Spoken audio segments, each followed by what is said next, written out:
আমন্ত্রণ জানাচ্ছি আপডেট সংবাদে। শুরুতেই জানিয়ে দিব গুরুত্বপূর্ণ শিরোনাম, এরপরেই থাকবে বিস্তারিত। বৃহৎ ইসরায়েল গড়ার মিশনে নেতানিয়াহু, ঝুঁকিতে মিশর ও জর্ডান। এদিকে চীনা নৌবাহিনীর তাড়া খেয়ে পালালো মার্কিন যুদ্ধজাহাজ। আরও থাকছে পারমাণবিক অস্ত্র ও রাসায়নিক ক্ষেপণাস্ত্র ব্যবহারের মহড়া চালাবে রাশিয়া ও বেলারুশ। আরও জানিয়ে দিব মায়ানমারে বেসামরিক বহরে বিমান হামলায় নিহত ৮। সর্বশেষ জানিয়ে দিব ভারতকে পাক সেনাদের পরমাণু যুদ্ধের হুমকি, যা বলল যুক্তরাষ্ট্র। শুনছিলেন সংবাদ শিরোনাম, এখন বিস্তারিত। তার আগে অনুরোধ থাকবে ভিডিওতে একটি লাইক দিন এবং কমেন্টস করে জানিয়ে দিন কোন জেলা থেকে বা কোথা থেকে আমাদের সঙ্গে যুক্ত রয়েছেন। বৃহত্তর ইসরায়েল গড়ার মিশনে নেতানিয়াহু, ঝুঁকিতে মিশর জর্ডানও। ইসরায়েলের প্রধানমন্ত্রী বেনিয়ামিন নেতানিয়াহু বলেছেন, বৃহত্তর ইসরায়েল পরিকল্পনায় তিনি ঐতিহাসিক এবং অত্যাধিক এক মিশনে রয়েছেন। এই পরিকল্পনায় ফিলিস্তিনি রাষ্ট্রের জন্য নির্ধারিত অঞ্চল ছাড়াও বর্তমানে জর্ডান এবং মিশরের কিছু অংশ অন্তর্ভুক্ত থাকতে পারে। মঙ্গলবার ইসরায়েলি গণমাধ্যম 24 নিউজকে দেওয়া এক সাক্ষাৎকারে নেতানিয়াহু তার মিশনকে প্রজন্মের মিশন হিসেবে বর্ণনা করেছেন। তিনি বলেছেন, যুগের পর যুগ ইহুদিরা এখানে আসার স্বপ্ন দেখেছে, আর আমাদের উপরও বহু প্রজন্ম আসবে। এটা ইসরায়েল ধারণাটি 1967 সালের আরব ইসরায়েল যুদ্ধের পর প্রচলিত হয়। সেখানে দখলকৃত পূর্ব জেরুজালেম, পশ্চিম তীর, গাজা, মিশরের নিসাই উপদ্বীপ এবং সিরিয়ার গোলান মালভূমি অন্তর্ভুক্ত। প্রাথমিক দিকের জায়নিস্ট নেতা এবং লিকুদ পার্টির আদর্শিক গুরু ভেদ জাবোচিস্কি বর্তমান জর্ডানকেও একটি মানচিত্রে যুক্ত করেছিলেন। সাক্ষাৎকারে সাবেক সেনেট সদস্য শারন গালতাকে গ্রেটার ইসরায়েলের মানচিত্র খোদাই করার একটি তাবিজ দেন। এ বিষয়ে তিনি কতটা সংযুক্ত, এমন প্রশ্ন নেতানিয়াহুর উত্তরে খুবই। চীনা নৌবাহিনীর তাড়া খেয়ে পালালো মার্কিন যুদ্ধজাহাজ। দক্ষিণ চীন সাগরে চীনা নৌবাহিনীর তাড়া খেয়ে পালিয়েছে একটি মার্কিন যুদ্ধজাহাজ। সংবাদ মাধ্যমের প্রতিবেদন থেকে জানা গেছে, দক্ষিণ চীন সাগরের ব্যস্ত জলপথ স্করবোরোশেভের কাছে ঢুকে পড়ে একটি মার্কিন স্কোয়াডার। পরে চীনা নৌবাহিনীর তাড়া খেয়ে সেটি পালিয়ে যায়। বুধবার চীনের সামরিক বাহিনী এই তথ্য জানিয়েছে। অন্যদিকে মার্কিন নৌবাহিনী জানিয়েছে, তাদের পদক্ষেপ আন্তর্জাতিক আইনের সঙ্গে গঠনপূর্ণ। কয়েকদিন আগে একই জলসীমায় ফিলিপাইনের জাহাজ তাড়া করার পর এই ঘটনা ঘটল। গত কয়েক বছর পর দক্ষিণ চীন সাগরে এটি প্রথমবারের মতো প্রবেশ মার্কিন সামরিক যানের। বেইজিং সবসময় সমগ্র চীন সাগর নিজেদের সীমানার মধ্যে দাবি করে থাকে। এছাড়া বিভিন্ন দ্বীপ এবং আশেপাশের অঞ্চল মালিকানা নিয়ে বছরের পর বছর ধরে চীনের অমীমাংসিত রোধ চলছে প্রতিবেশী দেশগুলোর সঙ্গে। বার্ষিক $3 বিলিয়ন বেশি জাহাজ বাণিজ্যের জন্য স্করবোরো সেল কৌশলগতভাবে উত্তেজনার একটি প্রধান উৎস হয়ে দাঁড়িয়েছে। এর আগে সোমবার চীনের উপকূলীয় জানায়, তারা জলসীমা থেকে ফিলিপাইনের জাহাজগুলোতে বিতাড়িত করার জন্য প্রয়োজনীয় ব্যবস্থা নিয়েছে। অন্যদিকে মালিনা জানিয়েছে, এই সপ্তাহে সমুদ্র উপকূলে চীনা জাহাজের কর্মকাণ্ডের ফলে দুটি জাহাজের সংঘর্ষ ঘটনা ঘটেছে।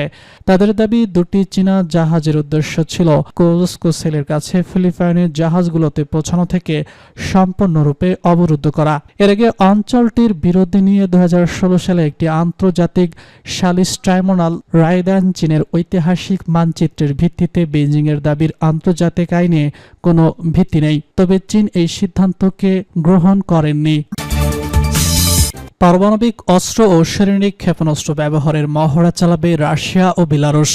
আগামী সেপ্টেম্বর মাসের মাঝামাঝি সময়ে রাশিয়া এবং বেলারুশের যৌথ জাকাত 2025 সামরিক মহড়ায় পারমাণবিক অস্ত্র এবং রাসায়নিক ক্ষেপণাস্ত্র ব্যবহারের মহড়া চালানো হবে। বেলারুশিয়ান প্রেসিডেন্ট আলেকজান্ডার লুকাশেঙ্কোর কাছে একটি প্রতিবেদন উপস্থাপনের পর এই ঘোষণা দিয়েছেন দেশটির প্রতিরক্ষামন্ত্রী ভিক্টর বেলটি। এর সংবাদ সংস্থা বেলারুশিয়ান প্রতিরক্ষা প্রদানের উদ্ধৃতি দিয়ে জানিয়েছে, তিনি জোর দিয়ে বলেছেন, বেলারুশিয়ান সামরিক বাহিনীর সদস্যরা এবং তাদের রুশ প্রতিপক্ষরা আগামী মাসে যৌথ মহড়ার সময় রাসায়নিক ক্ষেপণাস্ত্র ব্যবহারের পরিকল্পনা অনুসরণ করবে। এর আগে লুকাশেঙ্কো বলেছিলেন, কেউই পারমাণবিক অস্ত্র ব্যবহার করতে চায় না, তবে তিনি সতর্ক করেন, দেশের উপর যে কোনো আক্রমণের জবাবে তাতে থাকা সমস্ত অস্ত্র ব্যবহার করা হবে। তিনি বলেছেন, রাশিয়া চলতি বছরের শেষের আগে বেলারুশ যেসব রাসায়নিক ক্ষেপণাস্ত্র ব্যবস্থার মোতায়েনের প্রতিশ্রুতি দিয়েছিল, সেগুলো পারমাণবিক ওয়ারহেড বহন করতে সক্ষম। বেলারুশের মাটিতে পারমাণবিক অস্ত্র অস্ত্র মোতায়েনের ফলে যুক্তরাষ্ট্র এবং অন্যান্য পশ্চিমা দেশগুলোর সঙ্গে যোগাযোগের ধারণা বদলে গেছে। 2023 সালের 5 আগস্ট রাশিয়ার প্রেসিডেন্ট ভ্লাদিমির পুতিন নিমস্কের অনুরোধে বেলারুশে কৌশলগত পারমাণবিক অস্ত্র মোতায়েনের সিদ্ধান্ত ঘোষণা করেন। যুক্তরাষ্ট্র দীর্ঘদিন ধরে তাদের মিত্রদের ভূখণ্ডে যা করে আসছে, পুতিনের পদক্ষেপ ছিল তার অনুরূপ। এরপর 2024 সালের 25 ফেব্রুয়ারি লুকাশেঙ্কো নিশ্চিত করেন বেলারুশে কয়েক ডজন পারমাণবিক অস্ত্র মোতায়েনের ব্যবস্থা করা হয়েছে। প্রসঙ্গত, রাশিয়া বেলারুশ কৌশলগত মহড়া জাপাত 2025 আগামী 12 থেকে 16 সেপ্টেম্বর বেলারুশ অনুষ্ঠিত হবে। এজন্য মহড়ার মধ্যে বেলারুশিয়ান এবং রাশিয়ার সেনারা বিমান হামলা প্রতিহত করা এবং নাশকতাকারী শত্রু গ্রুপের বিরুদ্ধে লড়াইয়ের অনুসরণ করার পরিকল্পনা করছে। মায়ানমারে বেসামরিক গাড়ি বহরে বিমান হামলায় নিহত 8। মায়ানমারের দ্বিতীয় বৃহত্তম শহর মান্দালয়ের বাইরে জান্তা বাহিনী এবং সামরিক অভ্যুত্থান বিদ্রোহী গোষ্ঠীদের মধ্যে সংঘর্ষের সময় আটকে পড়া একটি বেসামরিক সরবরাহ গাড়ি বহরে বিমান হামলায় অন্তত 8 জন নিহত হয়েছে। বুধবার দুজন স্থানীয় বাসিন্দাদের বরাদে ইঙ্গুন থেকে এপি এ খবর জানায়। দেশটিতে 2021 সালের সামরিক অভ্যুত্থানের শুরু হওয়া গৃহযুদ্ধ অগণিত প্রতিপক্ষকে প্রতিহত করতে জান্তা সরকার বিমান বাহিনী মোতায়েন করেছে। বিমান হামলায় বেসামরিক হতাহতের ঘটনা সেখানে নতুন নয়। মান্দালয়ের কাছে মধ্য অঞ্চলীয় গাচাই এলাকার 2 বাসিন্দা জানান, স্থানীয় সময় সোমবার বিকেলে সংঘর্ষের কারণে আটকে থাকা কয়েকটি ট্রাকের উপর বিমান হামলা চালানো হয়। কাছাকাছি স্থানের সংঘর্ষের কারণে ট্রাকগুলো আটকে পড়েছিল। এই 2 বাসিন্দা জানান, মান্দালয় থেকে 17 কিলোমিটার দূরের তাইং গ্রামের কাছের এই ঘটনায় অন্তত 8 জন নিহত হয়েছে। একজন বাসিন্দা দাবি করেছেন, বিমান হামলায় সামরিক অভ্যুত্থান বিরোধী একজন বিদ্রোহ নিহত হয়েছে। এ ব্যাপারে এপির মন্তব্য জানতে মায়ানমার জান্তার মুখপাত্রের সঙ্গে যোগাযোগ করতে পারেনি। স্থানীয় এক বাসিন্দা জানান, নিহতদের শনাক্ত করতে সমস্যা হচ্ছে। নাম প্রকাশ না করার সাথে একজন বাসিন্দা বলেছেন, কয়েকজনের মরদেহ খণ্ড খণ্ড হয়ে গেছে। সামাজিক যোগাযোগ মাধ্যমে ছড়িয়ে পড়া কিছু ছবি যাচাই করে দেখেছে এপি, সেগুলো বিমান হামলার স্থানেরই। এসব ছবিতে দেখা যায় পড়ে যাওয়া ট্রাক থেকে ধোঁয়া উঠছে এবং পাশেই পথচারীরা মরদেহ সরিয়ে নিয়ে যাচ্ছেন। মায়ানমারের সেনাবাহিনী আগামী ডিসেম্বর নির্বাচনের প্রতিশ্রুতি দিয়েছে, যাতে দেশটিতে গৃহযুদ্ধের অবসান ঘটে। দেশটিতে গৃহযুদ্ধে 35 লক্ষাধিক মানুষ বাস্তুচ্যুত হয়েছে এবং দেশের অর্ধেক মানুষই চরম অভাবের মধ্যে দিন পার করছে। ভারতকে পাক সেনা প্রদানের পরমাণু যুদ্ধের হুমকি, যা বলল যুক্তরাষ্ট্র।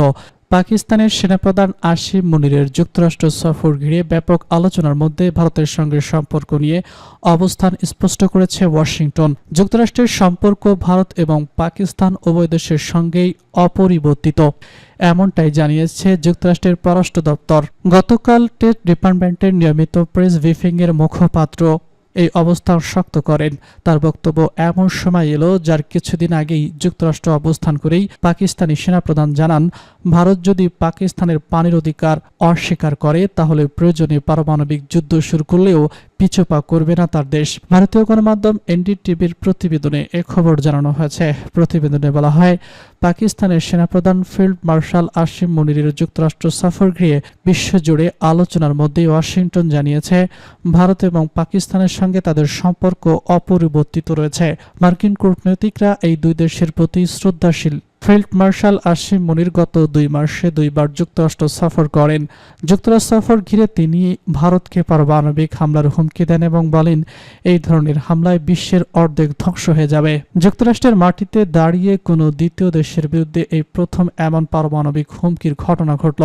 মূলত ভারত একতরফাভাবে ঐতিহাসিক সিন্ধু পানি বন্টন চুক্তি স্থগিত করে। পাকিস্তান সেই পদক্ষেপকে যুদ্ধ ঘোষণার শামিল বলে ঘোষণা করেছে, কিন্তু তারপরও ভারত এই অবস্থানে অনড়। পাকিস্তান এরই মধ্যে বিপর্যয়কে দেখা দিতে শুরু করলেও ভারত অবস্থান পরিবর্তন করেনি। তারই ধারাবাহিকতায় মূলত আসিম মুনির ভারতের উদ্দেশ্যে এই হুমকি দেন। মার্কিন পররাষ্ট্র দপ্তরের ব্রিফিংয়ে মুখপাত্র প্রেসিডেন্ট ডোনাল্ড ট্রাম্পের দাবির পুনর্লোক করে লেখেন, সাম্প্রতিক সামরিক উত্তেজনার পর ভারত পাকিস্তান যুদ্ধবিরতিতে যুক্তরাষ্ট্রের ভূমিকা ছিল। তিনি বলেন, সম্ভাব্য এক বিপর্যয় ঠেকাতে যুক্তরাষ্ট্রের সম্পৃক্ততা ছিল ওয়াশিংটনের জন্য খুবই গর্বের বিষয়।